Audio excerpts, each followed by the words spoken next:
বিসমিল্লাহির রহমানির রহিম। আসসালামু আলাইকুম। নাহমাদু ওয়া নুসাল্লি রাহমাতাল লিল আলামিন। আজকে আর কি যে উদ্দেশ্যে আসছি সেটা হচ্ছে যে আমার বীজগুলো কিন্তু অলরেডি তুলানো হয়ে গেছে। আমি আপনাদের দেখাচ্ছি যে বীজ আমরা কিন্তু অলরেডি তুলে ফেলেছি, মাটির গভীর থেকে কিন্তু আমরা বের করে ফেলেছি। এটা আমি আপনাদেরকে বারবার দেখাই আর কি, এটা দেখেন।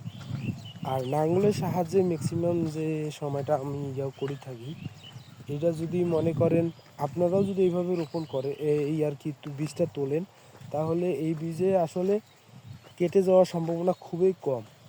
আর যেটা তো কাটা যাবে ওটা বলে কোনো লাভ নাই। আর এই বীজের ক্ষেত্রে যে করণীয় আমি আপনাদের প্রস্তুতকরণ প্রক্রিয়াটা এখানেই বলে দিই। প্রথমে আপনি মনে করেন যে লাঙল দিয়ে ফাটালেন, অর্থাৎ লাঙল দিয়ে এইভাবে চাষ করে দিলেন। চাষ করার পরে আপনারা 2-1 দিন শুকাবেন, কারণ ওই অবস্থায় যদি শুকান তাহলে পরবর্তীতে আলুটা আর কি ভালো রক্ষণাবেক্ষণ করা সম্ভব হবে। আর বীজের ক্ষেত্রে আলু ম্যাক্সিমাম হচ্ছে যে এই টাইপের আলুটা রাখবেন। এই টাইপের আলুটা রাখলে হবে কি আপনাদের বীজের সুবিধা হবে। আর আমি কিন্তু এই টাইপের বীজ রাখি ম্যাক্সিমাম ক্ষেত্রে। এই টাইপের বীজগুলো রাখলে আমাদের পড়তা হয়। তো মাশাল্লাহ আমাদেরকে আর কি যে বীজের চাহিদা ছিল তা এটা আর কি এইটা দিয়ে আমরা পূরণ করতে পারবো। কারণ আমি 1.5 বিঘা জমিতে আবার চাষাবাদ করি আলু। আর এই আলু ক্ষেত্রে আমরা আর কি 4টা লাইন দিয়েছি, আমি আপনাকে দেখাচ্ছি। আলু আমরা কিন্তু 4টা লাইন দিয়েছি। এই 4টা লাইনে কম করে হলেও 10 বস্তা, না হলে যদি এমনিতে কমেও যদি হয় উৎপাদন ক্ষমতা আর কি সর্বোচ্চ ধরা হচ্ছে যে 8 বস্তা আর কি এলসি বস্তা যেগুলো আছে, 8 বস্তা হলে আমার প্রায় মনে করেন যে 400 কেজি আলু হয়ে যাবে। তা আমাকে 400 কেজি আলু লাগবে না যদিও, কিন্তু আমি এইগুলো রাখতেছি আমাদের বাড়ির খাওয়ার জন্য।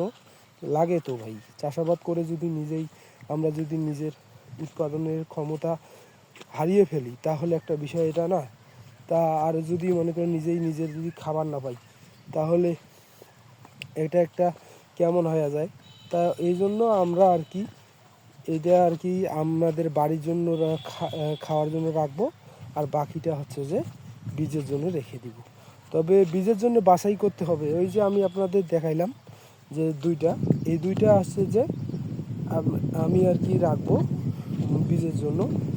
আর এই যে বড়টার কথা বলি, এই যে বড় এইগুলো আছে, এগুলো আর কি আমি আপনাদের দেখাই।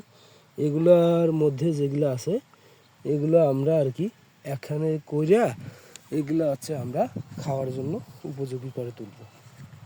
তো ম্যাক্সিমাম সময়ে অনেকজনে অনেক কথা বলে যে কৃষিতে লাভ নেই। আরে ভাই, কৃষিতে লাভ আছে যদি প্রক্রিয়াভাবে কাজ করতে পারে, অবশ্যই লাভ আছে। দেখেন, আমি 6 টাকা করে আলু বিক্রি করছি, আমার খরচ কত, আমার ম্যান পাওয়ার খাটাইছি কত, আমার সব মিলে কত খরচ হয়েছে, আমি আপনাকে সামনের ভিডিওতে এগুলো আর কি বলে দেব। খুব তাড়াতাড়ি এটা শেষ হলে আমার আর কি একটা চিন্তা ভাবনা মুক্ত হয়ে যাই আমি আর কি চিন্তা থেকে। এই কারণ আছে যে এই জমিটা একপাশে ঢালু অবস্থায় আছে, এটার অনেক কাজ আছে। চারপাশে মনে করেন যে আলকিয়াজ কাটতে হবে, চাষ গরুর জন্য গরু হাল দিয়ে আর কি চাষ করতে হবে, তারপর সেচ দিতে হবে, তারপর কিছু হলেও জৈব সার প্রয়োগ করতে হবে। কারণ এই মাটির যেটা উৎপাদন ক্ষমতা সেটা তো আমরা তো কি চাষ তো করেই নিলাম, তাকে তো আরও কিছু খাবার দেওয়া উচিত। এই জন্যই আর কি এটা করে জন্য জৈব সার আমাদের প্রয়োগ করতে হবে। এই জৈব সারটা প্রয়োগ করলে আমাদের মাটির উর্বরতাটা আরও বৃদ্ধি পাবে। সেই সাথে মাটির গুণগত মানের উপর কিন্তু নির্ভর করে যে আসলে কোনটা কতটুকু হয়ে থাকবে। যে জৈবিক তারপর ইউরিয়া, ফসফেট, পটাশ, ড্যাপ দেয়, আরও অন্যান্য এক একজনে এক এক রকম করে দেয়। দেখেন, এটা আর কি আমি আপনাদের দেখাই সম্পূর্ণটাই। এই অংশটুকু আমরা আর কি যতটুকু আর কি পাবো, আমাদের আসা যে 4টা লাইনে 8 বস্তা আলু, অর্থাৎ প্রায় আছে 400 কেজির আশেপাশে আর কি 400 কেজির আশেপাশে আর কি আলু আমরা পাবো এইখান থেকে মোট উৎপাদনজাত। তা এই চাষের দ্রব্য যদি আমরা আলু যদি এখান থেকে পাই, সামনের বারে প্রায় আমরা উৎপাদন করতে সক্ষম হব প্রায় না হলেও আনুমানিক প্রায় 3000 কেজি আলু। তা 400 কেজি থেকে 3000 কেজি আমাদের টার্গেট। সেই রকমভাবে আমাদের উৎপাদন করারও লাগবে। দেখেন এটা একটা জিনিস, এইরকম আলু হবে এটা কিন্তু। তা আমাদের বীজ আমরা তো কালকে অবশ্য আপনাদের একটা ভিডিওয়ে দেখাচ্ছি যে আমরা কতটুকু বীজ লাগাছিলাম। ওই রকম বীজ লাগালে কিন্তু এইরকম একটা রেজাল্ট আসবে আর কি। মোটামুটি ভালো একটা পজিশনে আলুর বীজের কন্ডিশন কিন্তু মোটামুটি ভালো। এই যে আমরা এইটুক যে বীজগুলা লাগাবো না, এই বীজগুলা কিন্তু অনেক ভালো একটা কন্ডিশন দিবে। এইগুলা মোটামুটি ভালো একটা ফলাফল। তো ভালো থাকবেন, সুস্থ থাকবেন, আমার জন্য দোয়া করবেন। আমি যেন নিত্যদিনেই আপনাদের আর কি প্রতিনিয়ত আর কি আপনাদের ভিডিও দিয়ে একটা সাহায্য করতে পারি, এবং আপনারাও আমার যে ভিডিওগুলো আছে এইগুলো আর কি মানুষের কাছে পৌঁছে দিবেন, যেন তারাও আর কি আমার এই ভিডিওগুলো দেখে উপকৃত হতে পারে, এবং উৎপাদন প্রসঙ্গে তাদের যে যাবতীয় মতামতগুলো আমিও যেন তাদের কাছ থেকে পাই, তারাও যেন আমার কাছ থেকে পায়। তো এই বলে আমি আমার ভিডিওগুলো শেষ করলাম। সামনে কোনো ভিডিওতে দেখা হবে ইনশাল্লাহ।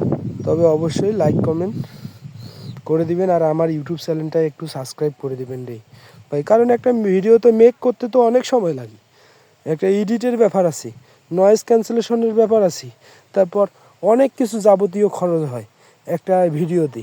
সময় তো ব্যয় হয়, অন্যান্য দিনও মনে করেন দিকেও আর কি জিনিসগুলো নষ্ট হয়ে যায়। তো সবাই ভালো থাকবেন, সবারই সুস্থতা কামনা করে আমি এই ভিডিওটা এখানেই শেষ করলাম। আমার সালাম নেবেন। আসসালামু আলাইকুম।